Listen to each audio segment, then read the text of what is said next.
òun ṣàbíamọ àwọn abíamọ tó dẹ̀ ń dáwó fún ẹni mo blame àwọn abíamọ wọ́n wò bí abíamọ ní wọ́n wá ń fún ẹ lówó wọ́n fún ẹ lówó omijé ojú wọn ò mọ̀ wọ́n fún ẹ lówó ẹkún wọn wọ́n fún ẹ lówó ọjọ́ rírí jẹ ọjọ́ àìrí jẹ wọ́n fún ẹ lówó abíamọ ni wọ́n fún ẹ lówó tani ẹ you are nobody wọ́n fún ẹ Josie wọ́n fún ẹ lówó abíamọ wọ́n fún ẹ lówó tó lẹ́ẹ̀mẹ́jẹ̀ wọn wọ́n fún ẹ lówó tó lẹ́ẹ̀mọ́ làágùn wọn ìwọ fi ń ra mọ́tò o fi ń kọ́lé o fi ń ṣe bóyá wọn ẹ o fi ń pa ẹmọlẹ́kùn ẹ jayé torí o fẹ́ pa ẹmọlẹ́kùn jayé irọ́ ni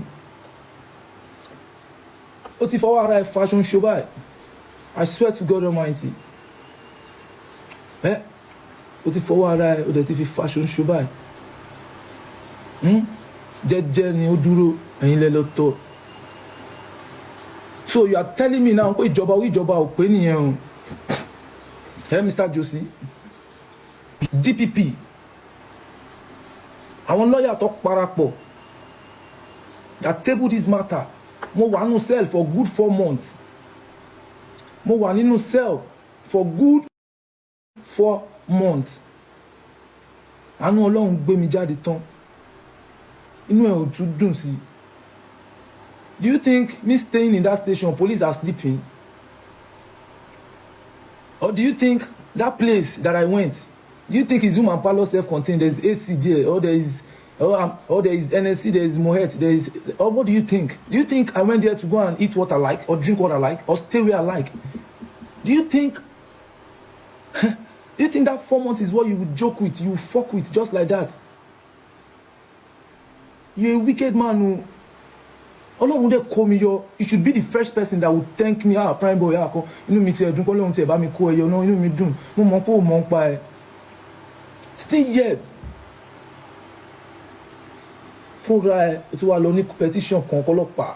Do you think police are stupid like what you are trying to do now, like your behaviour now? Or do you think police are stupid like your behaviour? Mr. Sonny abikile pe Mr. Josie. Or do you think public are crazy like your behavior now? Because I don't understand what you're trying to do, what you're trying to prove. Do you even smell that letter before you even did you and your lawyer, did you smell that letter? Check gbóhùn letter yẹn náà kẹ́ tó jẹ́ káwọn èèyàn rí ṣá. You should smell the hand of your work. Why can't you just smell the hand of your work? Before okay, ìkọ́tẹ́ ń ṣe yìí tẹ́ ṣe fún mi. Àrọ́mọdọ́mọ yín báyìí bóyá máa orí tèmi ó ti ré kúrò lórí ẹ ó ré sí yín padà back to sender ní orúkọ tí bàbá tí ọmọ tó lú Ọlọ́run ẹ̀mí mímọ́ ni bí ó ti wà látètè kọ́ṣe ó ń bẹ nísìnyí bẹ́ẹ̀ ni ó sì máa rí ní ìgbà gbogbo ayé àìnípẹ̀kun àmín lọ́lá haúlà wàlá kò hátá ilá abilẹ̀ alẹ́lẹ́ àzí. Máa ké pe Jésù ọmọ Màríà sallallahu alayhi wa sallam pull up in my Lambo show them sage wa kó olówó ní kí n bá tó no time for akoba. You don't understand? No time for akoba. Máa ké pe Jésù ọmọ Màríà sallallahu alayhi wa sallam pull up in my Lambo show them sage wa kó olówó ní kí n bá tó no time for akoba. I've been grinding waiting for the payday make a jolly. Èmi máa ń dúró dásìkò Ọlọ́run ni. Èmi máa dúró ni. I don't stress myself, I don't rush. Torí nǹkan téèyàn máa jẹ báyìí Ọlọ́run máa yẹ kéèyàn ba nǹkan tó máa jẹ́. Don't spoil your tomorrow because of what you want to eat today. Má bà ọ̀la ẹ jẹ́ torí nǹkan tó fẹ́ jẹ lénìí. Mi ò bá wọn gbagó fún mi lọ́wọ́ anybody. Àánú Ọlọ́run ló dìde fún mi. Ìwọ bàbá yìí wọ́n fún ẹ ní close to 200 and something fucking million. Lẹ́yìn ikú ọmọ yẹn kí ló fi ṣe?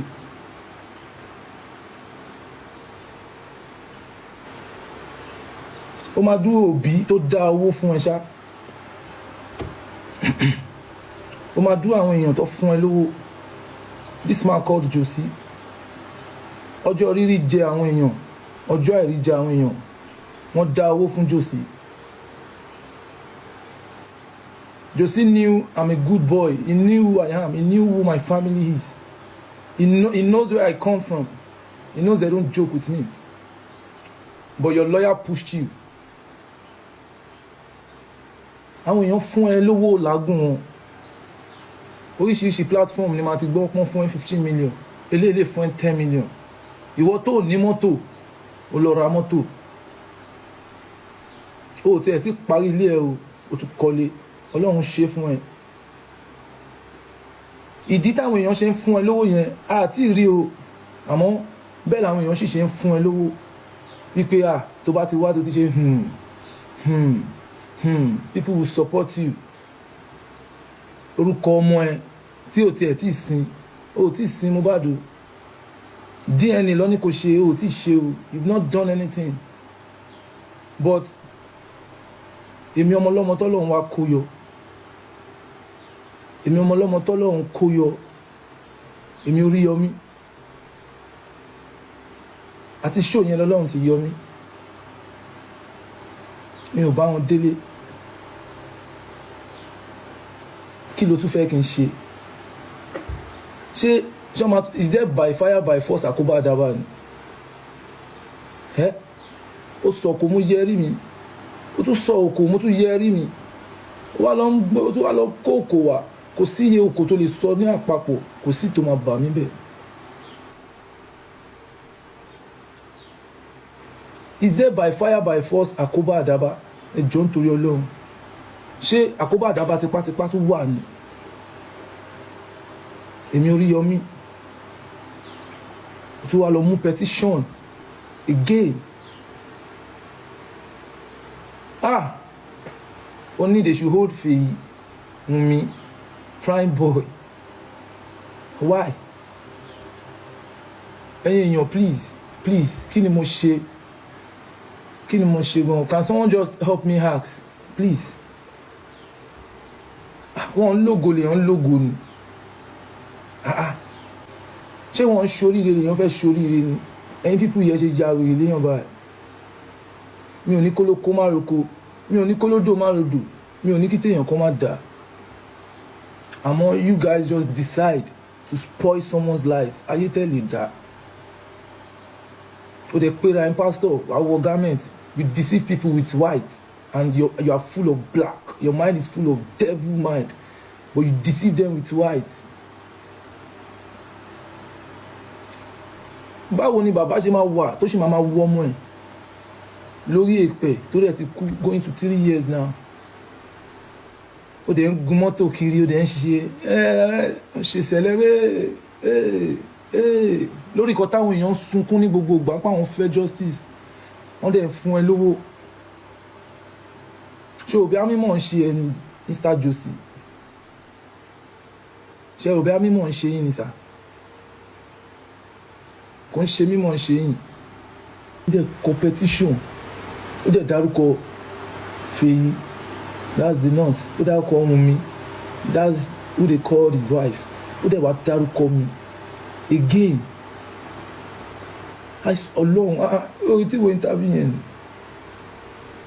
ó dárúkọ mi ó mọ̀ kó tó funniest part the most crazy part about everything he now put ETC. Who does that? Please, that's the sign of what? My people, please, comment section, I want you guys to connect with me. That's the sign of what? Please, that's the sign of what? Sign of what? Sign of wicked man. Sign of a dangerous man. Sign of a killer. Man, you only God fearing. By very, very, very, very wicked. Oh, mo bí mo ṣe ń jẹ bí mo ṣe ń mu. Oh, mo bí mo ṣe ń live life mi. I have mouth to feed as well. I have families. I have kids. I have families too. Ìwọ wá wò ṣùṣù pé kókò èmi tí mo ní funfun ni mo wọ ọjọ́ máa tepo sálámì bí mo ṣe ń lọ já cover mi. Providing always for me, no dey bother me. Big dreams need designer me. Funfun ni mo wọ ọjọ́ máa tepo sálámì. Ṣó dáwọn tiẹ̀ mọ̀, mo dáwọn tèmi mọ̀. Kàkà kí n kúnlẹ̀ foríṣà, máa dójú mi ò sàn mọ́. Máa ké pe Jésù ọmọ máa ríà. What are you seeing in me? Tó bá jẹ́ mo jẹ́yàn burúkú ni, mi ní kò ní débi tó fẹ́ dé, kò sí àti bẹ́ẹ̀ la wọ́n ti máa là lóníkàlùkù ẹ̀ mọ̀. But when he was with me, I showed him love, realness, friend, truth friend. I was real with him. He stays in my house. We are always together. He eats anything I eat. He drinks anything I drink. Ìwọ bàbá yìí náà wàá tún wá òun nípa ọmọ ẹ ti ń fine, ó ti ń change aṣọ, ó ti ń wọ designer. Kò ṣe wọ́n ṣàwọn ẹ̀ mu. Ọmọlọ́mọ ti gba apple sọ́wọ́. Ṣé ti ṣe carpenter tẹ́ ẹ̀ mú lọ ilé òbí ó ti rà ni? Ọlá Ọlọ́run ọlá wa ni, ọlá mi ni. Mi ní kí tọmọ yín má dà. Oúnjẹ ìyá mi báyìí ló jẹ, omi ó mu mi lé, ó mu everything. He was fine. Anytime MOHBAD is with me, he's always fine. Kí ni mo rà ń gbá yín, kí ni mo ṣe fún yín? Kí ni mo rà ń gbá yín, kí ni mo ṣe fún yín, this man? Bẹ́ẹ̀ ṣe ń sá lógùn, lẹ́ ṣe ń yìn lóko, bẹ́ẹ̀ ṣe ń ṣe láfẹ́fẹ́, lẹ́ ṣe ń ṣe lóru, lẹ́ ń ṣe lọ́sàn-án, lẹ́ ń ṣe lálẹ́. Are you not seeing the sign that God is bigger than your power? Is it until you yourself, God visits you and show you how big He is, that's when you will stop all this your devilish wickedness heart. You're a wicked man. Mo dúró dásìkò Ọlọ́run lẹ ṣe kó sí mi lọ́wọ́ ẹ há gidigidi báyìí ni ẹ há sí mi lọ́wọ́ báyìí ni Mr. Josie. Alọ́ba ó há báyìí.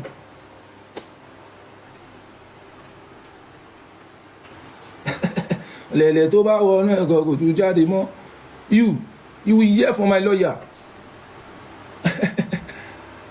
Owó property ọmọlọ́mọ tẹ ẹran ojúmọ́ yẹn a máa wò bí kú ló lóko ní bí tàkùté ni. Ẹ̀yin ò lè. Very wicked people. At the end of the day, someone came out the other time wọ́n sọ pé Josie ti broke o, wọ́n ti broke o, Mr. Josie ti broke o. So wọ́n broke tẹ́lẹ̀ àbí? Nígbà tó mọ̀ wọ́n yẹn ta ló jáde tó sọ fún wọn pé wọ́n ti broke tẹ́lẹ̀? So wọ́n ti di celeb àbí tí celeb bá dẹ̀ ti broke nsìn àwọn sìn ta broke o ẹjọ́ ṣáré ẹni tó wá sọ online abẹ́rẹ́ ni gbé wá pẹ̀lú gbogbo nǹkan tí mo go through. I should be the first person to mama direct anything ní life yìí ní TikTok yìí when it comes to justice for MOHBAD. But I left everything for God and for government. But the family of the disease are not even helping this matter at all. Àwọn gangan lọ dáadáa. You guys should open your eyes. Shine your eyes. Family, àwọn people yìí, àwọn gangan lọ dáadáa. So definitely, bàbá gan wà lára àwọn tó sọ wípé kó post mi wanted.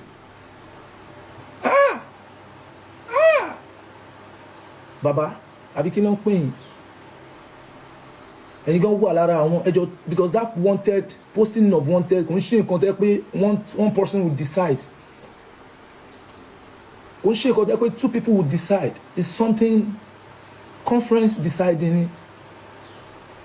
So bàbá yẹn ó wà níbẹ̀ nígbà tó ní kó post mi wanted. Ọlọ́run sọ wanted yẹn ó sọ dayọ̀. Kí lẹ tún fẹ́? Is it by force I should fall? Yeah, very actless, very work out to go gbogbo òfin pa òǹdè gbogbo ẹ̀ lẹ́ ń ṣe sára lẹ́ ń kíra ẹ̀ ẹ ṣe ń de òǹdè lẹ́ ń de bàǹtẹ́ lẹ́ ń de gbogbo ẹ̀ làwọn afojú ní rí lábẹ́ gbogbo. Very wicked man. That's why sometimes if I come to court, I won't even greet him because his heart is dark. Why are you calling my daddy? Why are you calling my dad? Kí ló ń pe daddy mi fún? Why are you calling him? What do you want my dad to do? Okay, kó lajúlẹ̀ kó bá yé ọmọ ẹ̀jẹ̀ àbí? Is that what you want? Is that what you want? Keep up sí tèmi kó lajúlẹ̀ kó bá yé ọmọ ẹ̀jẹ̀ àbí? Bí wọ́n ṣe lajú ẹ lẹ̀ sọmọdọ́bọ̀.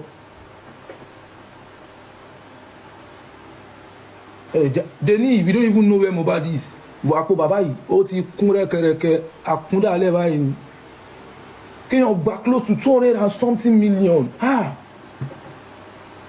Ó jẹ́ kí Tinubu gbọ́ sí màtá yìí. Tinubu, ó jẹ́ ká, because man yìí need láti ṣe accountability. Ó jẹ́ kó fowó yẹn, ó jẹ́ kó, by now, ó jẹ́ kó ti máa yá bí Tinubu lówó kó máa yá ìjọba lówó because owó yẹn gan, ó tó la àwọn ìdílé mi, ó tó la generation, ó tó la many things. So and you just swallow that money like that. ó dẹ̀ swallow owó yẹn bẹ́ẹ̀ yẹn no traces.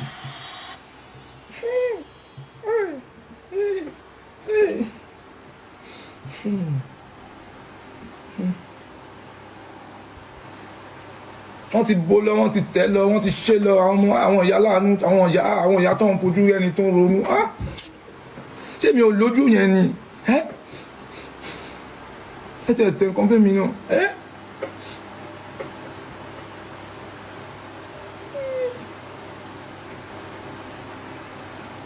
Baba. Very, very wicked. You are the most wicked man I've ever seen in my life. You are the most heartless man. You even insult the law. Ẹ tún bú ìjọba pé orí ìjọba ò pé àbí for releasing me.